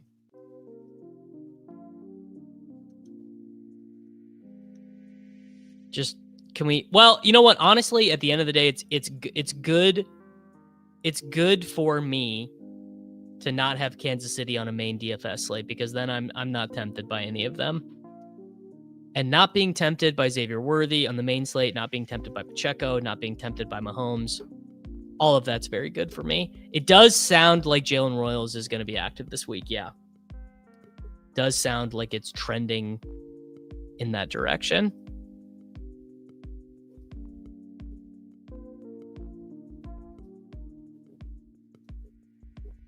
True. Yes, no, not playing tonight. Not playing tonight. They are playing Sunday night. I thought there was a chance that this would be the game that we first saw Jackson Dart, but Russell Wilson definitely kept Jackson Dart away. What he added maybe a month. Like Jackson Dart maybe now a week 6. Although how many games in a row can they lose? I suppose. Like, what do you guys think? I do think Likely is a pretty good bid this week, because I would imagine he's been dropped. I mean, how many leagues has Likely been dropped in? 20%, 30%, 40% of leagues he's been dropped in at this point. And the really good tight end pickups, Juwan Johnson, Harold Fannin, these guys are already owned. So if I was looking for a high upside guy to add off waivers, well, it would probably be Likely. I mean, Likely would be, I don't know, especially with how bad Andrews has been. That's the complicating thing. So I didn't draft a ton of Isaiah Likely in fantasy football to begin with, because I really did not expect this kind of performance from Mark Andrews. This has been my opinion, is that they would just let Dart play against New Orleans in week 6. But Russell Wilson legitimately played good in that game.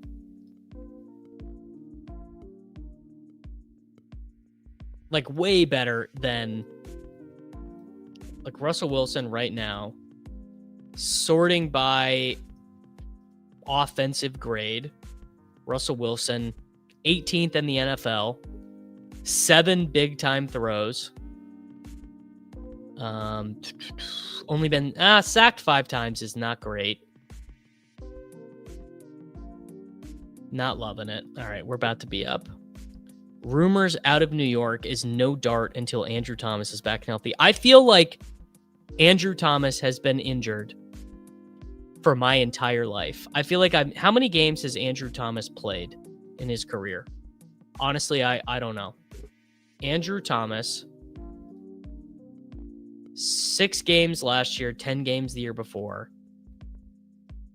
Man, I don't know. All right, Christian McCaffrey goes here. I'm going to take CeeDee Lamb, actually. How about that? Skipping on Bijan. All right, they expect him to play this week. Good to know. I mean, it definitely is moonball or bust for Russ, but like Jackson Dart might not even be that good.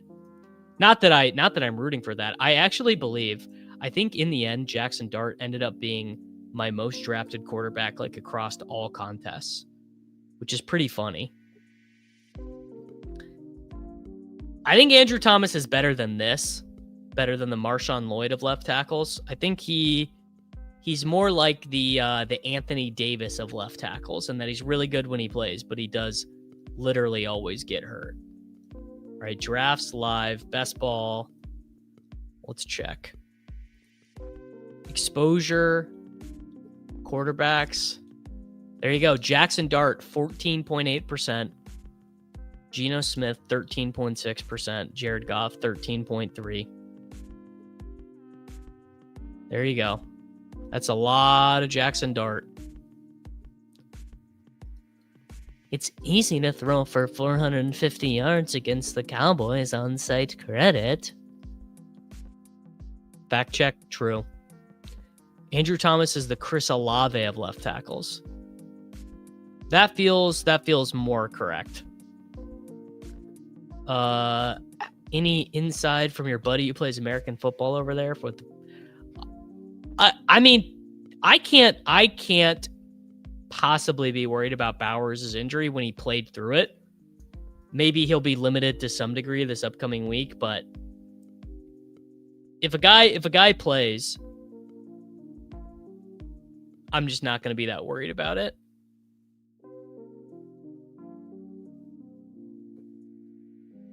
If he struggles a little bit getting open, whatever. They want to. I've never seen Andrew Thomas. I've never seen this person in my life. He is the Loch Ness Monster. 15% Russ is crazy. What is the purpose? What do you think the chances are Russell Wilson is playing in week 17? Maybe that's cope. Maybe I'm coping. Maybe actually I am the one who is wrong. And maybe I should be saying, maybe I should just draft more old guys so my advance rates look better when people are checking BBMDB every day. There you go. Bowers looked fast off the line. If my ball knowers are not worried, then I am not worried. That's what it's all about, brother.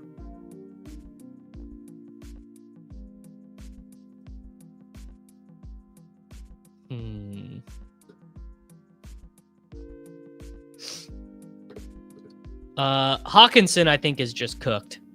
Hawkinson's like win rate and all, like his route win rate. If I was a big TJ Hawkinson bull, I would be concerned. Yeah, I guess if you get like 6 spike weeks out of him, it absolutely doesn't matter.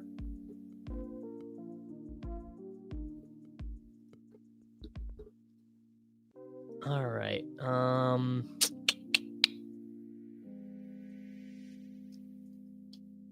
Yeah, you know what? I will do Drake London. I will happily take Drake London right there. I personally do not expect Jaden Daniels to play. There you go. Quarterback is kind of a hard position to take a real stance on because it's so related to the rest of your draft. Although I drafted super flat everywhere. I drafted super flat across the board. All right, who do I want as a running back here? Do I want Kamara, Hubb? You know what? I'm going to buy the Toporino on Ken Walker, 18.3 points last week. That's what we call buying the Toporino. The usage for Ken Walker was not even that much better last week. In fact, you could make an argument it was probably worse. You really could make an argument that it was like significantly worse.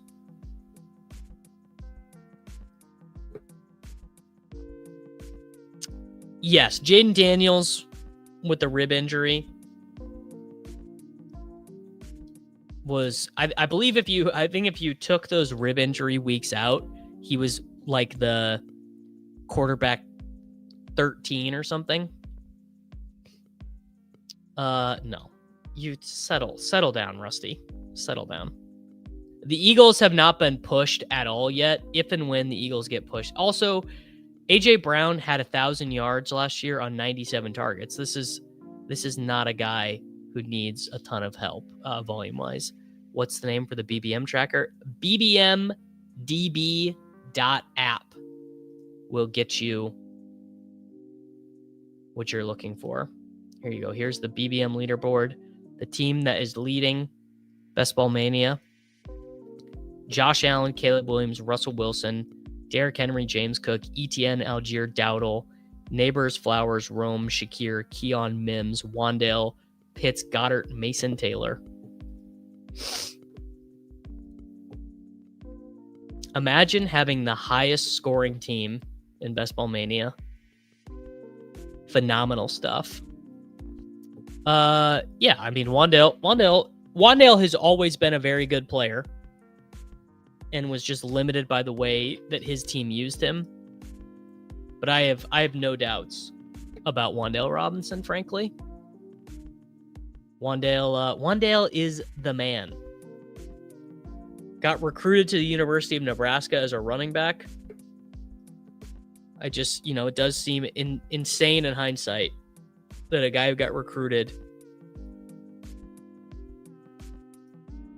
that highly. People forget, I mean, he was a huge dog at Kentucky as well. That's my guy, man.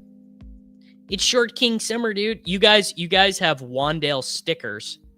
People who are YouTube members have Wandale stickers and logos that they can use as YouTube members. I think it's parentheses Short King, parentheses Wandale, parentheses. There's also a Tutu Atwell one.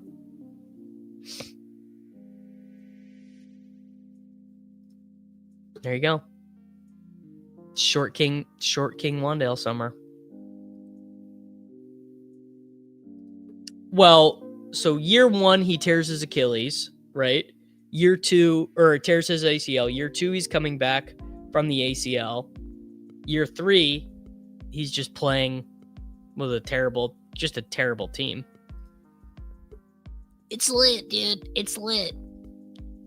Wandale Robinson, it's lit.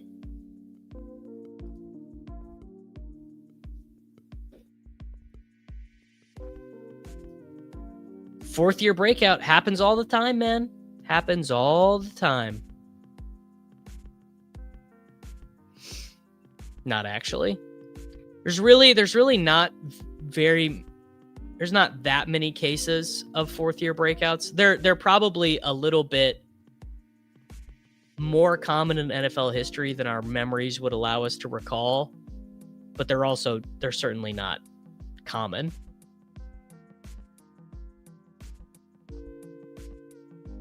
According to the Underdog guys, Sharps has 25 touches for 57 yards. 37% of his runs have been for 0 or negative yards. Oh, yeah. Huge JCM guy. Yeah, Devontae Adams and Tyler Lockett are the most recent fourth-year breakout wide receivers I can remember. De'Ami Brown.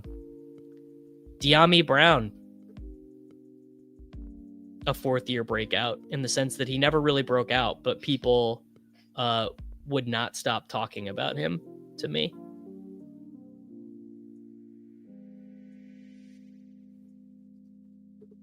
Juwan was a fourth year. Yep, true. All right, Dakota Prescott has been picked. A little bit of a bummer. I've got something for the people, though. With this first pick, I'm going to take Jalen Warren if he doesn't get sniped from me. There you go, Jalen Warren. And then I'm going to do what I said I was going to do. Do you believe the Eagles will stick with the offensive performance doesn't matter bit all season? Feels like a bad idea, given what happened to the Chiefs after being fully committed to the bit. No, Danny. This is a underdog battle royale draft, specifically a Dawg Bowl qualifier. It's a daily fantasy sports contest where you draft for an individual week, qualifier to a live final, basically a DFS. This is basically a DFS draft, effectively. All right, I'm going to take the unstacked, uncorrelated Jordan Love. These guys are still obsessed with De'Ami Brown, Chad. They did not leave it in the summer. I can't. De'Ami Brown can't generate a reception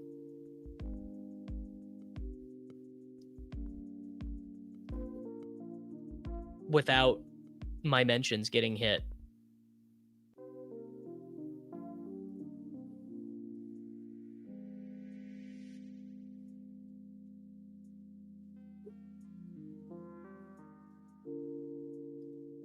He almost scored a second one, too.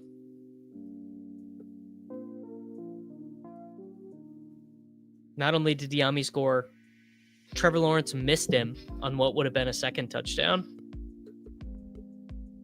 There you go. I got hoisted by my own petard. De'Ami Brown helping Michael advance and Elam against me. Edelman was a fourth-year breakout. I don't really know if Edelman counts. Yeah, shout out to my boy Mason. Mason got engaged.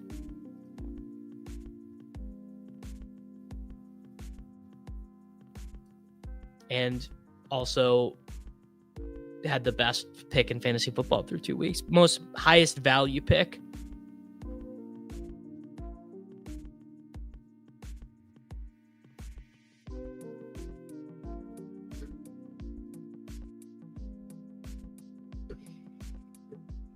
Yeah, just missed, aka clear stone drop. Well, yes. I mean, the thing that people always ignored was just how flat bad De'Ami Brown is.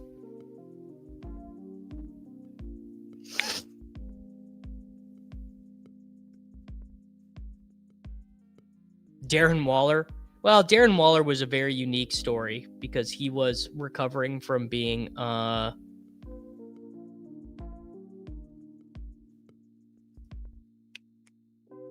he was recovering from being an alcoholic. KLS, it's true. The KLS drafters were directionally accurate. There's absolutely no way to disprove that. Yeah, well, Mason sold me.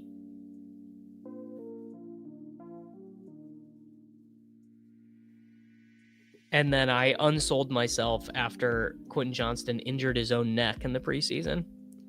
How much QJ did I draft in the end? I hope a lot. I hope when I check this exposure tab, it's a lot of teams. Quentin Johnston. I drafted none. Like none. That was like it was like a 6-day span. Oh, it's gonna be a long year, man. It's going to be a long, long, long year.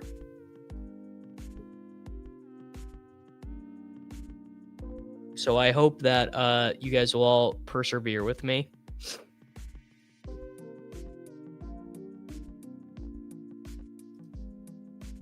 Mason and Mason Enjoyers call him Big Q.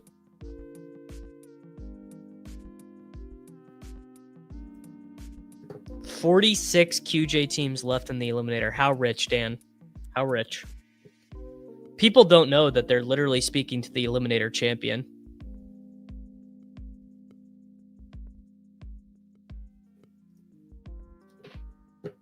All right. I need a tight end here. I could take Fannin the Plannin. I could take Njoku. I could. Cade Otton is honestly insanely sneaky. I didn't fade myself hard enough, though, is the issue, Daniel. I should have faded myself harder with Worthy.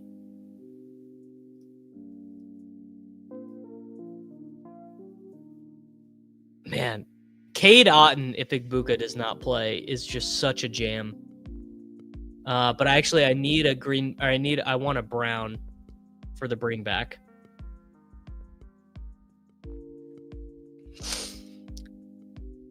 Fannin.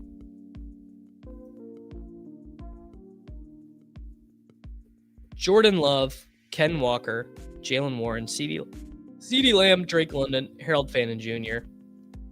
Frankly, you do love to see it. All right. Let's hop into one more BR here.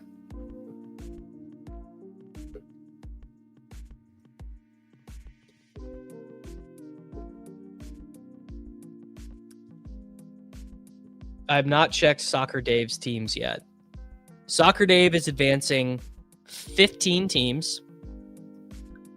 Soccer Dave's highest scoring team has Josh Allen and Jared Goff, Derrick Henry, Alvin Kamara, Aaron Jones, Rashad White, and Marshawn Lloyd.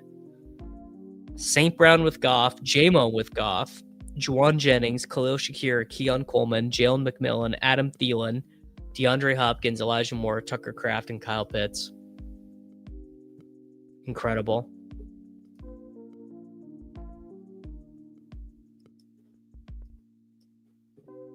There is no more iconic duo than Kansas City Chiefs players and pelting their own players.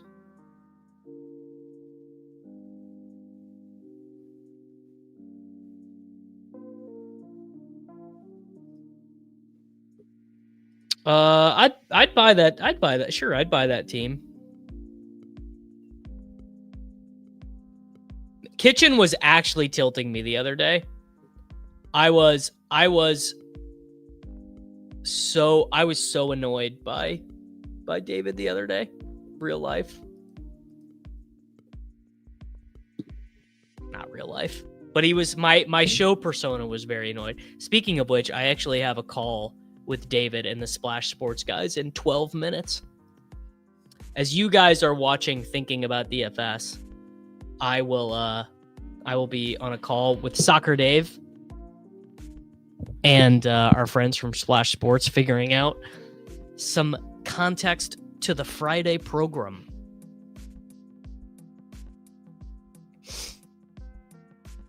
Who are some other guys we should look up on the BBMDB? Yeah, Saquon Barkley at 5 is good.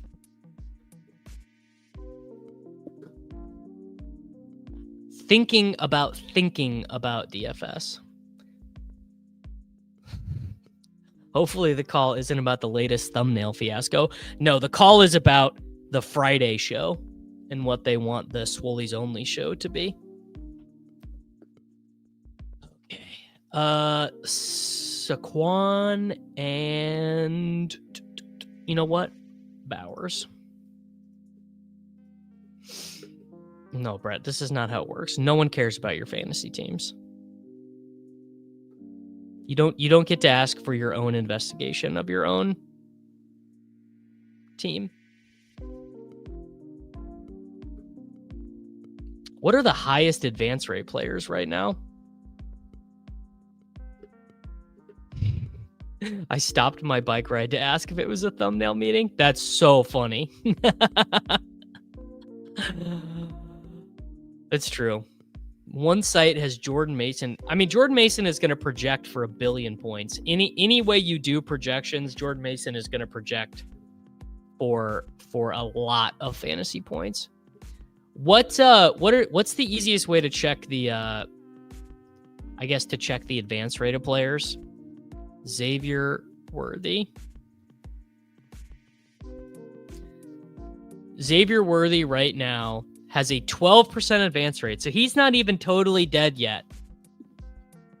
It's not even 100% totally 1,000,000% dead. Juwan Johnson's got to have a super high advance rate. Yeah, 25%. What's the Rashid Shaheed advance rate? Wonder if that's a good one. 16.5%, so he doesn't matter at all. AJ Brown advance rate, that's got to be terrible. AJ Brown. I bet Rashi is advancing more teams than Worthy. Yeah.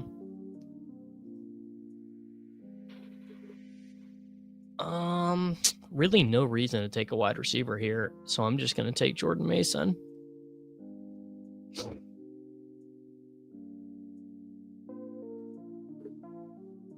Jordan Mason honestly could be a Javonte team too, actually.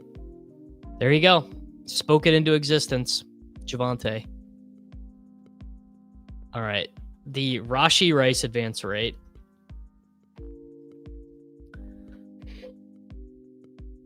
Nope, 10%. It's actually lower.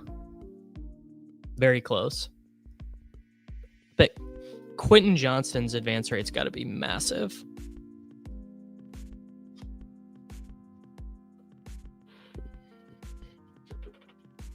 %37 for QJ. 37% advance rate. It's just very funny that two of the worst picks in the pool are both Kansas City Chiefs wide receivers.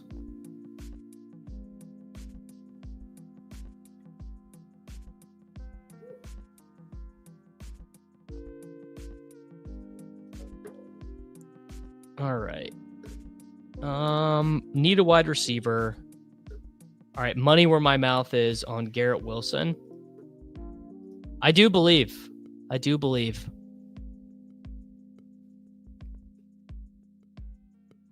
If Tyrod Taylor cannot get Garrett Wilson 9 receptions, then what's the point of Tyrod Taylor still being a backup quarterback? You know what I'm saying? Amari Cooper advance rate. We'll do after the end of this draft. We'll do some advance rate searching before we head over to thinking about DFS. We'll finish this draft. We'll do a couple checks, then we'll head over and we will all watch Thinking About DFS together. I'll hang out and chat with you guys in the chat. Basically, it just makes more sense for that specific show to be done as a video because Jacob is on a time crunch most mornings and also better searchability for people on Fridays.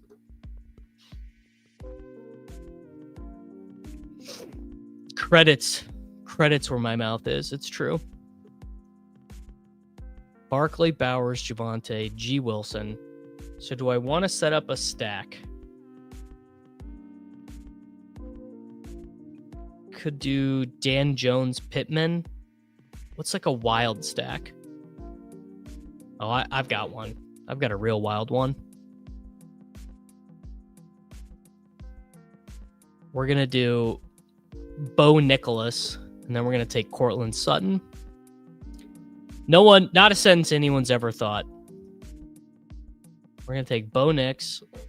Going to play that game from both ways. Cortland Sutton, press the plane. Bo Nix, Saquon Barkley, Javonte Williams, Garrett Wilson, Brock Bowers. I think moving some of those like really low owned combos is a really fun way to play Battle Royales.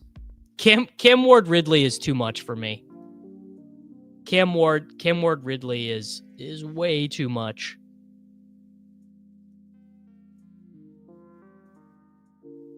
Maybe you could get away. Maybe the 12 mans. Maybe you do that in the squib kick.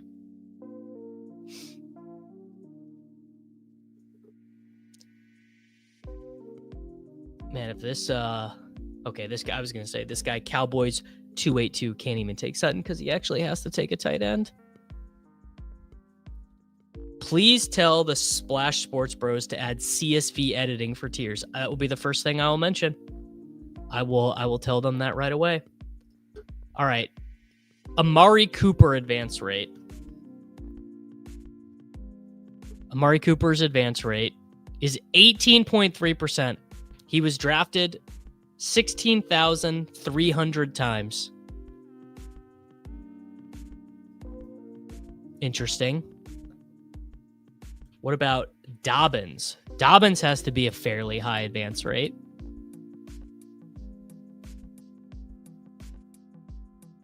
%22.1% for J.K. Dobbins.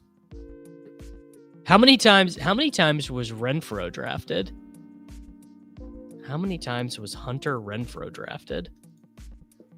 In Best Ball Mania, Hunter Renfro was drafted 1,175 times. He is advancing 24.9% of teams. Let's see what Sep4 Wins has. Dak, Love, Goff, Cook, Hubbard, Connor, Chubb, Chris Rodriguez, Amon-Ra St. Brown, Puka Nacua, Garrett Wilson, Keon Coleman, Alec Iomanner, Alec Pierce, Hunter Renfro.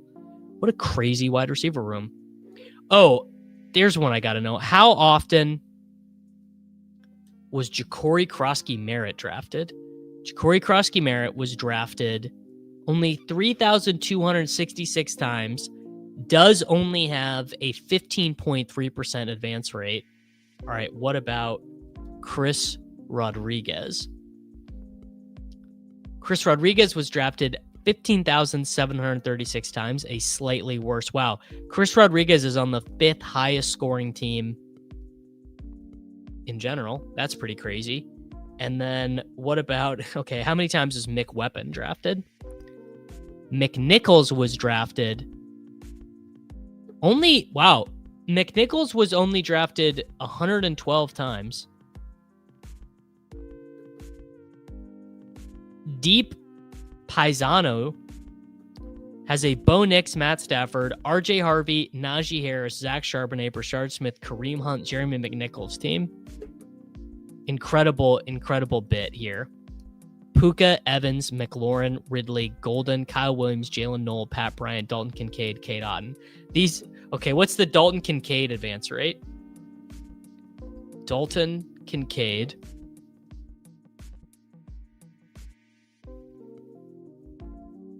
Dalton Kincaid, 23% advance rate.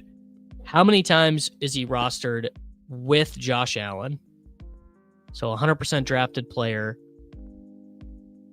There are in Best Ball Mania.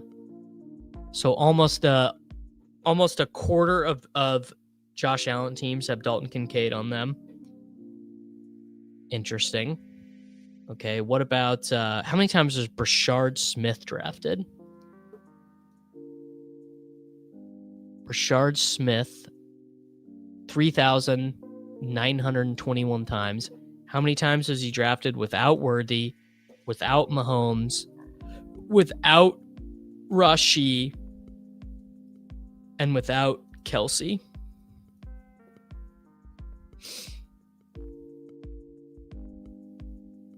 I wonder how popular he was. Oh, Savion, that's a good one. I might have broken the leaderboard. This one, I might have queued it out. This might be the end of our exercise here. Hey, you're not gonna have to wait that much longer for Matthew Golden, brother. Your Matthew Golden time is coming. I promise. Oh, there we go. I messed it up. All right, how often was Keaton Mitchell drafted? Our boy Keaton the Missile Mitchell. Keaton Mitchell was drafted 37,513 times. And someone just said, do Troy Franklin. Troy Franklin, that'll want to be interesting. Troy Franklin,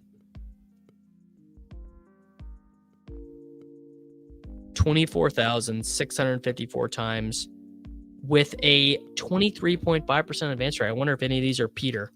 There you go. Peter has a Purdy, Fields, Goff, Barkley, Taylor, Brees, Brian Robinson, JSN, J-Mo, Olave, Jennings, Josh Downs, Hollywood Brown, Troy Franklin, and a QJ with Hunter Henry, Zach Ertz, and Harold Fannin. Slap Boy Summer. All right, boys, we're going to go watch Thinking About DFS. Make sure you like the video.